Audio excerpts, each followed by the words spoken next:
Hello, hello, hello, and welcome back to another episode of the From Her View podcast with me, Sade Camille. As always, I'm always excited to come to you guys with something juicy to discuss. And it's kind of a different topic, not really, not quite. I feel like it's on the tip of like everybody's tongue nowadays. And I've come to a point myself where I'm just over it. And I've come to a place of being over it for several reasons. But the main reasons are it's time consuming. I need time to get to a specific place that I desire to be in life. And the self work still needs to be done. And that topic is dating fatigue. So I know we've all been bombarded with the different variations of popular balloon and the red pill, the blue pill community, and the back and forth and talking about dating and relationship. And even though it is something that is a beautiful thing in the confines of God, when God is in the midst of that, it's a beautiful thing. When he's not there, it's ratchet, okay? And so when he's not there, it's ratchet, and you get all of the afflictions that come with that. I personally am in a place where I'm over it. I don't want to do it. And here's a couple other reasons why. I think that we are kind of like idolizing marriage and relationship and taking when God's saying that a man who finds a wife finds a good thing and that, we are not to be alone. And they're taking that and they're running with that. And in turn, we're kind of getting a lot of negative behaviors as a result, which would be codependency, codependency out the wazoo, a lot of struggle, love, and with that being said, a lot of immaturity in the confines of a mature construct, meaning people haven't done the work to properly deal with situations and standards and relationships. And it kind of makes things very cloudy, very murky, very muddy. I promised myself a bajillion times of doing it God's way. And now I'm promising God I'm doing it God's way. It's a lot less fret and headache and worry. And Holy Spirit just, she never lies to me. Well, my Holy Spirit is a she. I know Holy Spirit is not gender specific, but that's just how I talk. And Holy Spirit lets me know a lot of things. And sometimes we let our desires for a thing cloud our judgment, our better judgment when it comes to this topic in particular. You can go and find yourself in a relationship that literally takes years from your purpose for you to finally figure out that this is something that I wasn't ready for, A, and B, was not meant for me. And that's okay. God does restore our time for that. So it's okay for us to come to that conclusion a little bit later. That's fine. That's well, that's dandy. But what you're consuming is really going to take effect on how you view the situation. So I was over here watching the popular balloon and like getting into it and thinking it's funny, or like the Love is Blind and watching it and being like, oh my God, Cameron, and everything like that. And so we kind of, without knowing, are idolizing this. And so when you idolize something, you let that thing take the place of God in your life and you start idolizing it. And I came to a realization that I'm idolizing being a wife. Again, I'm divorced, but being a wife extending my family, having more children, finding my husband. I'm idolizing that over the creator who creates all those things. And I was like, yeah, I'm gonna have to back it up. Now, I'm not gonna sit here and say that I'm without suitors. Um, that's one of the, I think, the best things about being a woman. I don't feel like as being a woman I am ever without suitors. Um, Suitors are easy to find. A true intentional God sent man, that is difficult. It's difficult. What's difficult about that is that you are going to have to do a fair bit of waiting. And I don't know about you guys, but your girl be impatient, like impatient real bad, real bad. I remember being pregnant with my daughter and being like so impatient and being like, just hurry up and come out. I can't wait to meet her. Like, come out. Now I get to see her every day, that girl. But being super impatient with things like that, God will put you in a situation where you are forced to do exactly that. Um, and that's where I'm at. So, as far as self work, a lot of us go into this situation really deflecting past traumas onto another individual. And I myself have had a little heartbreak, a little puppy love, a little this, a little that. And I was like, you know what? This transpired this way, but I'm never going to hold this against the next person. I'm not going to be completely stupid and oblivious, but I'm not going to fully hold this against the next person. I'm going to use wisdom, use Holy Spirit, really go into this situation, not trying to make this person pay the price for something that someone else did to me. I'm not going to go at it this way. And I've been as intentional with that as possible. But it comes to a point where it's extremely difficult when things are aligning at, if you will. So I've had it where this is aligning and that is aligning, and I'm like, this looks very familiar. This looks like something I've seen before. This looks like something I don't got the time for. And when you do a little bit of self work, you recognize things about yourself. So I believe when it's time to level up and change, God will bring people into your life, but also the enemy will bring people into your life. What God will do is no matter who is the sender, God will always get the glory out of it. So it doesn't matter if the enemy sent this person or if God sent this person. God is still going to get the glory out of this situation, and I'm still going to leave with a lesson.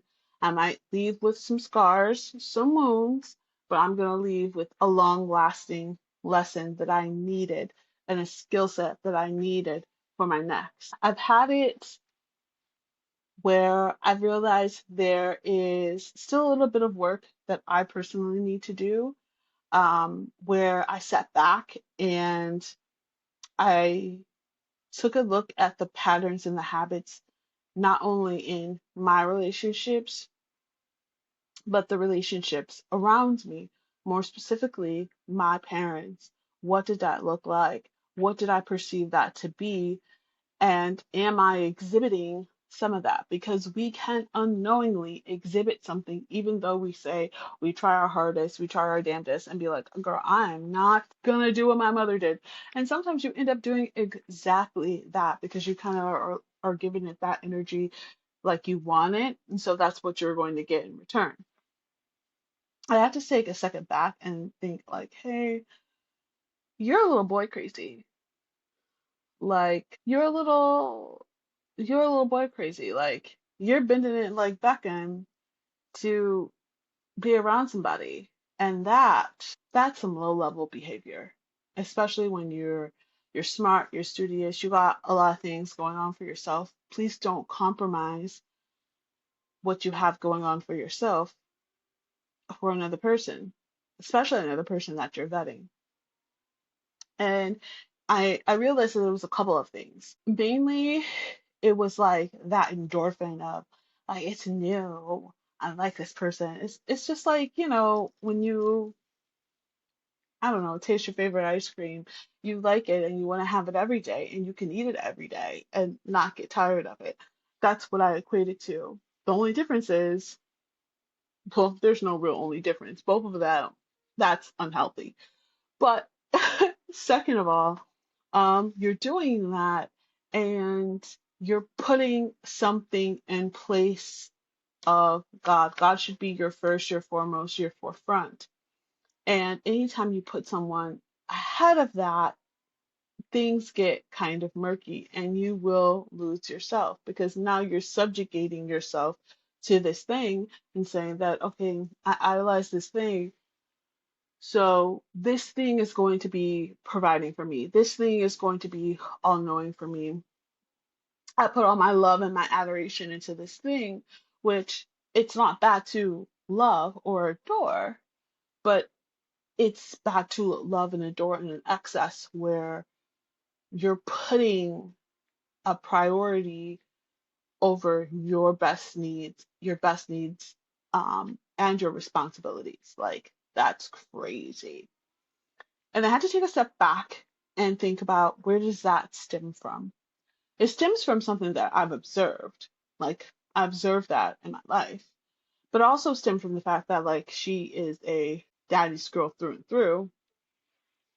But my father wasn't able, for various reasons, to reciprocate that.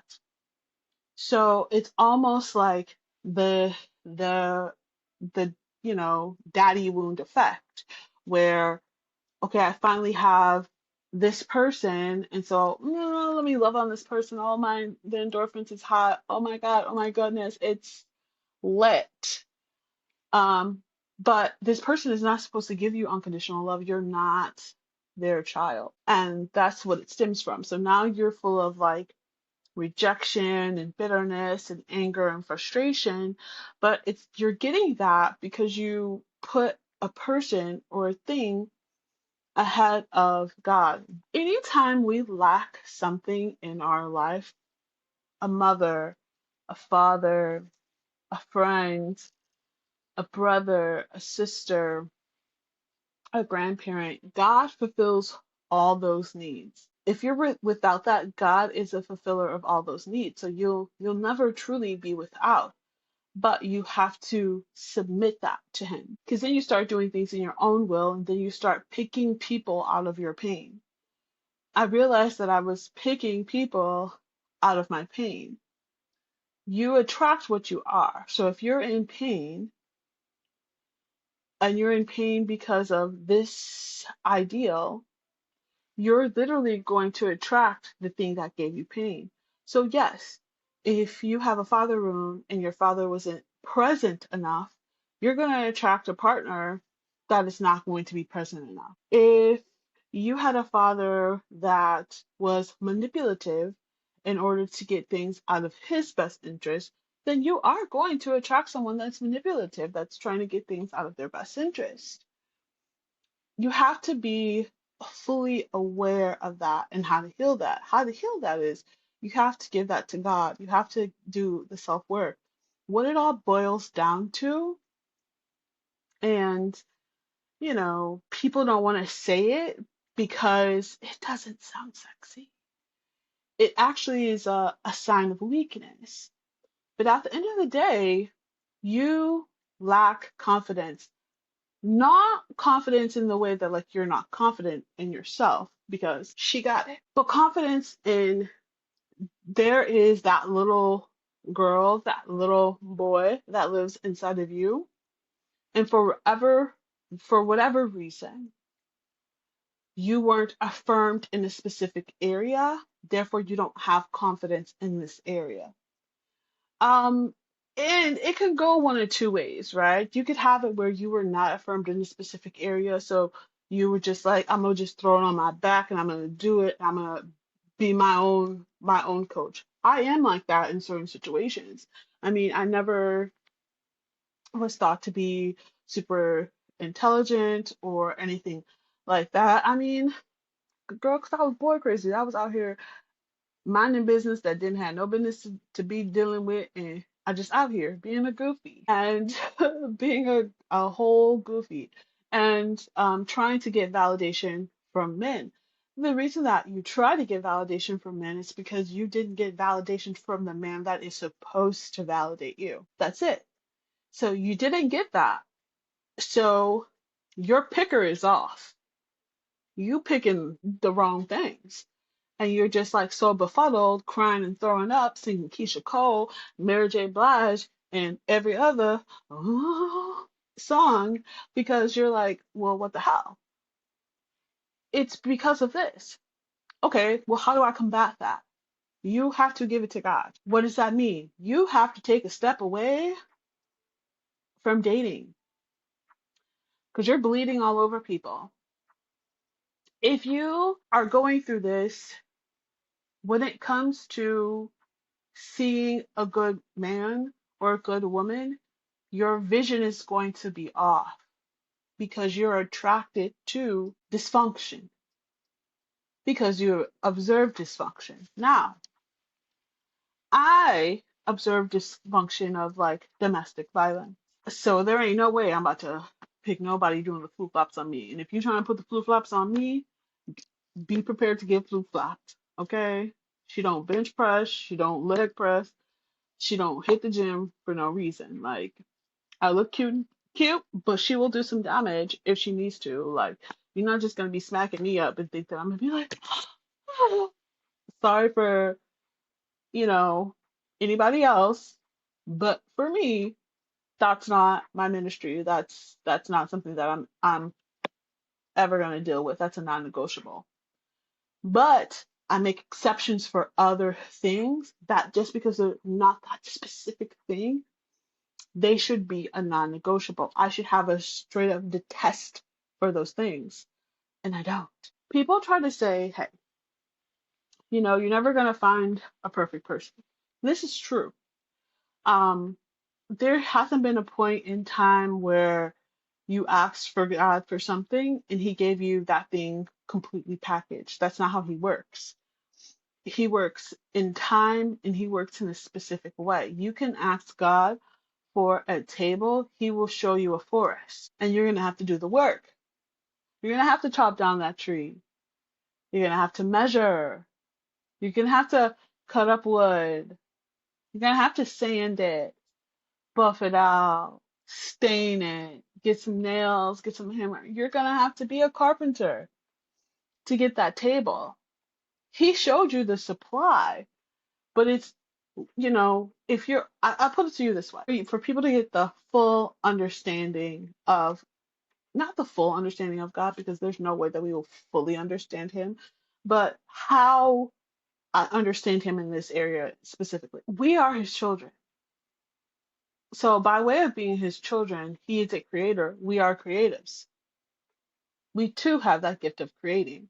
It's no different than, the fact that I have high cheekbones like my mom, but I have the nose of my father. These are my parents. So I'm going to have some exhibits of them. I have the gift of gab, the ability to be extrovert in situations. I get that from my father. I find my most peace in introversion. I get that from my mother. So I know how I get my quirks about myself. It's no different than God. If God is a creator and we ask him for something, he is going to supply us with what is necessary for us to get that thing. So it's not that you are going to have a Denzel Washington type just packaged ready to go for you. No, you have to be realistic. It took time, effort, and intentionality for you to do some of the work that you've done to this point. And if you have not done some of that work, you need to take a step back from trying to date somebody and do the work. Child, do some of that work because your picker is still going to be off. If You don't build confidence in the specific area of affirming yourself and saying, hey, Sade, like, you're worthy of love and the love shouldn't be a struggle. You shouldn't have to demand um, a specific type of treatment. Your presence should command that treatment out of someone. And their presence should command a specific treatment out of you. That's how it should be. One thing that you cannot be taught is self awareness with the desire to change. People have to be ready to change. You can look at them to you're blue in the face and see that they have, you know, a stick in their eye, but they feel like they have 20/20 vision. And they will argue up and down that they have 20/20 vision. But clearly, you see that thing coming out of their face.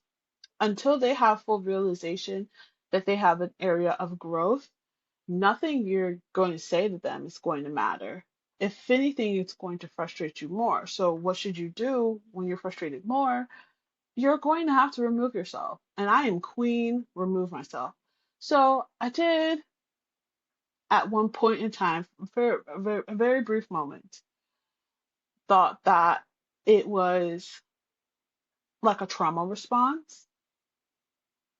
And honestly, it kind of is like a backhanded trauma response. I've seen some things, some situations where leaving would have been the better option.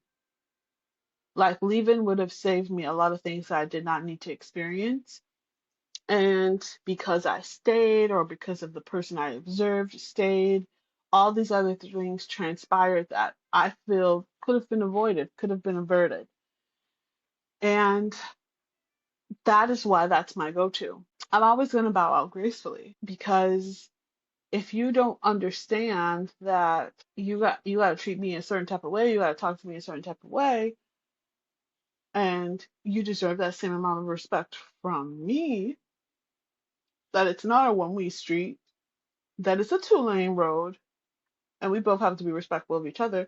If that's something that you can't understand, or if you seem like, oh, like what I need supersedes what you need, then we're at a complete miss. Because the way that a person is in that moment, when you meet them, when you decide to fall in love with them, there's two options. Okay, there's two options. They will stay that person and magnify their behavior, or they could change. You don't have anything to do with either. So that's the caveat. If you see a person where they're at right now, and you are not willing to deal with how they are at this current moment in time, then you need to remove yourself. That's the fatigue. I'm kind of like emotionally drained with it. I'm not to say that I'm like, oh my God, I'm just going to be single forever. Da, da, da. No, I know I'm not going to be single forever. I know that that's not the thing that's going to happen. I know I have a husband out there for me, not my ex-husband, my other husband. You feel me? I know I have that out there for me. But at the same time, I have to be realistic and say, okay, Sade, are you prepared for him right now? If he comes into your life right now, are you going to bleed on him a little bit because of something unresolved that you have not processed? Are you going to lash out at him? Are you going to be mean to him? Because that is me and my low functioning behavior. I think a lot more people, especially from watching these pop the balloons and the stupid, I pop the balloons because like you handsome and all, but I don't like your shoes. Like, now I talked to some guys where I did not like their shoes. I talked to some guys that I did like their shoes. But guess what? The guys whose shoes I didn't like, I liked his character. And the guys whose shoes I did like, I did not like his character at all. Shoes don't, that's arbitrary. That's something that you can pull on and pull off. Like that in the grand scheme of, can I see myself being devout to this person committed in a marriage, like that's something that you need to think about, especially as a woman. As a woman, we're saying, hey, I'm giving up my last name. I'm giving up a part of my identity to assume the identity of yours. Should anything ever happen to me, you are fully responsible for me. And then if you're a package deal and you have children, you are responsible for my children. If we have children, you're responsible for our children. That's a huge, burden to bear. And I don't want to just be choosing with a broke picker. I don't know about y'all. So if your picker is broke, girl, go in the lab, spend some time with God, and focus on those areas that you need to take some time to work on. There's nothing wrong with that. There's nothing wrong with like, hey, I'm gonna sit this season out. Especially the pressures of like cuffing season. It's warm, it's getting cold. And if I feel like I want to cuddle up to somebody warm, get a heating blanket, get a full body pillow, put a picture of Denzel Washington on it if you need a picture so bad. Bleh. You're gonna have to figure it out because time is precious. It's very precious. And we can't keep giving access to people who are not deserving of the access. You give them access and they treat it like trash. So there's no point. They might feel some type of way about it, but honestly, I don't care. I don't care. Words are words. Changed behavior is true currency. Changed behavior is true currency. If a person keeps showing you who they are over and over again, and there's no changed behavior, they don't care about you enough to change their behavior. They see nothing wrong with their behavior. And you staying around is affirming the fact that their behavior is permissible. So I decided, yes, I have red hair, my face ain't painted white, and I don't have a red nose. I'm not trying to be nobody's clown. So I'm heading out of the circus. Okay? I don't want to be in your circus. There's there's nothing you can offer me in place of dumbing down who I am or making myself smaller, or there's a difference between compromise and not getting your essentials. So you're not going to tell me that my essentials, my non-negotiables are arbitrary because they're not. If you can't pay the price, just say that and get out of my face. Move along, okay? Move around, move around. So you'll come to a point in your singleness where you do get a little lonely. You might get a little frustrated, but I'm telling you, please, please, please, please, please, please, please, please, please, please, enjoy this time. Like I enjoy Nobody Nappy Headed Song got me crying or throwing up. I enjoy sleeping in my own bed, however I want to sleep, and not having to compromise with anybody. I love that I don't have to share nothing with nobody at this current moment in time. I do. I'm enjoying that.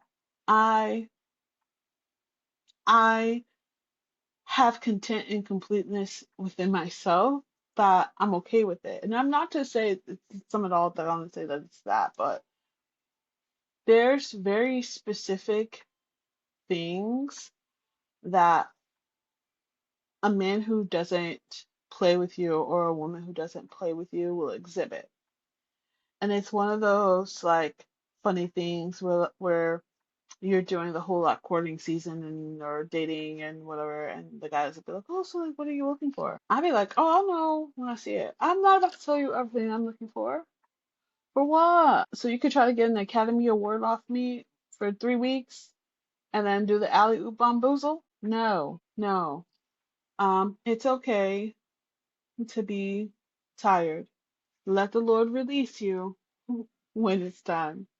And if you're tired and you're still trying to, please believe you're going into those situations with spears and darts and bullet wounds and everything else, and they have not been resolved. So you can encounter someone that they may not have everything, but they do have certain attributes that are admirable. You're not going to appreciate if you are in a low place in this area specifically. There was like women on the little pop the balloon, like popping balloons, guys popping the balloons before the people even said anything, before they even got to know them, off the strength of appearances alone. And then some of them that got to talking, and you were like, why are you even on here? I think one of them I came across, child, and I hate to be salacious, but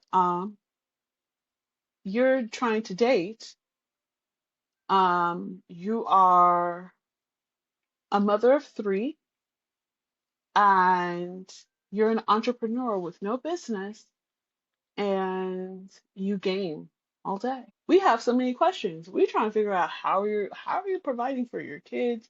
Where are these kids' fathers at? And that's honestly that's a whole nother topic, but that means that you have some things that you need to work on. There's a lot of self work that can be done during your singleness. Your singleness is not a death sentence. And people think that it's a death sentence, so they're trying to push the timeline and push themselves into things, and then they push themselves into a distraction that turns into destruction that they did not have to endure if they just waited. So my prayer for you is that you wait for God's timing, and you'll know. He's not going to leave you out here. You will know. So take this time and focus on yourself. Go to the gym, take a class, advance your education, join a fitness club, do something fun for you. And don't let this be the forefront of your existence, because it's not.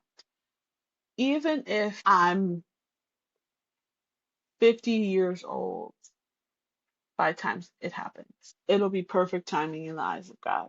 And that's how you gotta think about it. Even though I'm like, Lord, please don't do me like that. You know, these eggs went out at a specific time. I mean, you did make concessions, for people. You did have them in their old age making babies. So if you did it for them, you could do it for me. But this has been another episode of the From Her View podcast with me, Sade Camille. Until next time, bye.